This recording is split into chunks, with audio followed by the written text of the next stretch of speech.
नमस्कार, मी दीपाली रुचकर स्वयंपाक बाय दीपाली या यूट्यूब चॅनलवर मी तुमचं सर्वांचं स्वागत करते. आज मी बनवणार आहे काजू कतली, जी आहे आमच्या यशची फर्माईश. चला तर मग आपण त्यासाठी लागणारं साहित्य काय काय आहे हे बघूया. या ठिकाणी मी घेतलेली आहे नेरलेपचं पान आणि हा वुडनचा चमचा.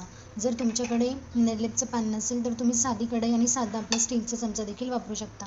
त्यानंतर मी इथे घेतलेले आहे अर्धा किलो काजू. ते काजू आपल्याला आपल्या वाटीने किंवा पातेलीने मोजून घ्यायचे आहेत. तर माझे इथे 2 पातेली काजू भरलेले आहेत आणि काजूच्या निम्मे आपल्याला घ्यायचे साखर. 2 पातेली काजूला मी घेतली 1 पातेली साखर आणि साखरेच्या निम्मे घ्यायचे आपल्याला पाणी. तर एक पातेली साखर, त्याच्या निम्मे मी अर्धी पातेली इथे पाणी घेतलेलं आहे. 2 पातेली काजू, 1 पातेली साखर, अर्धी पातेली पाणी आणि त्याच्यानंतर या एव्हरीडेच्या 10 वाल्या मिल्क पावडरच्या 2 सॅशेट मी इथे घेतलेल्या आहेत आणि या ऑप्शनल आहेत. जर तुम्हाला आवडेल तर तुम्ही टाकू शकता, पण याच्याने काजू कतलीला एक खूप छान टेस्ट येते. त्याच्यानंतर मी घेतलं मिक्सी जार काजू दळून घेण्यासाठी आणि पॉलिथिन काजू कतली लाटून घेण्यासाठी. चला तर मग आता सुरुवात करूया. चला तर मग काजू दळून घ्यायला घेऊया आणि मी इथे एक चाळणी घेतलेली आहे दळलेले काजू गाळून घेण्यासाठी. काजू दळत असताना एक काळजी घ्यायची की खूप त्यांना जास्त फिरवायचं नाही आहे, नाहीतर मग त्याच्यातून तेल निघायला लागतं. आपल्याला अशी पावडर हवी.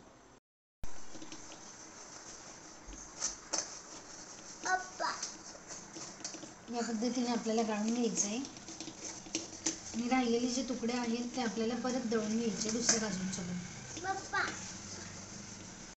अशा प्रकारे पावडर तयार झालेला आहे काजूंचा. आता आपण पाक बनवून घेऊ.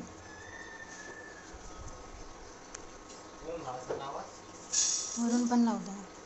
तर इथे मी साखर टाकलेली आहे आणि त्याच्यात हे पाणी टाकलेलं आहे. याचा आपल्याला एकतारी पाक मीडियम आचेवर करून घ्यायचा आहे.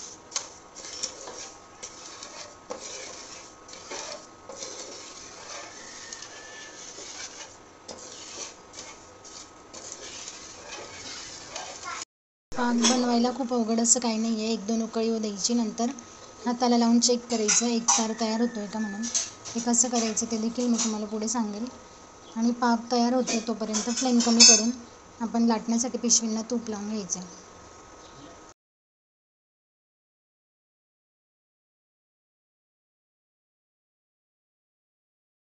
माझं तूप लावून झालेलं आहे आणि ते पाक देखील उकळतो आहे. आता आपण चेक करूया एकतारी झाला आहे की नाही.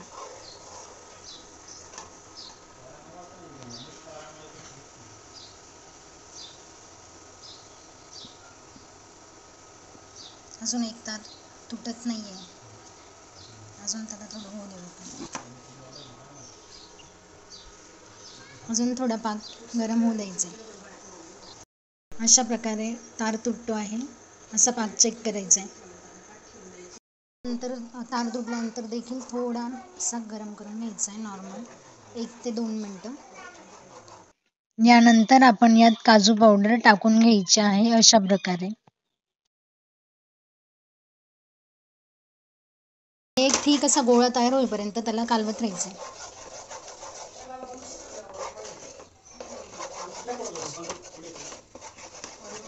त्याच्यानंतर त्याच्यात थोडं मिल्क पावडर, 2 पाऊच आपण घेतले होते तेवढे पाऊच आपण त्याच्यात टाकून घ्यायचे.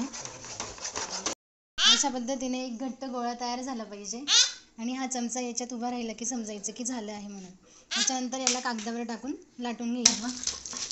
निश्चित बघा किती एक्सायटेड झाला आहे काजू कतली खाण्यासाठी. कढईला लागलेलं खातो पण आहे. अशी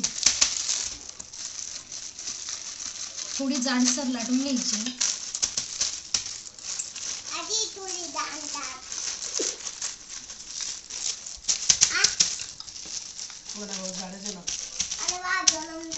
वरून आपण सजावटीसाठी सिल्वर पेपर लावू शकतो, पण तो हार्मफुल असतो म्हणून मी नाही वापरला. तुम्हाला वापरायचा तर तुम्ही वापरू शकता. यशी दादा टेस्ट करून बघते. छान आहे. थँक्यू. थँक्यू. रेसिपी आवडल्यास सबस्क्राईब करा.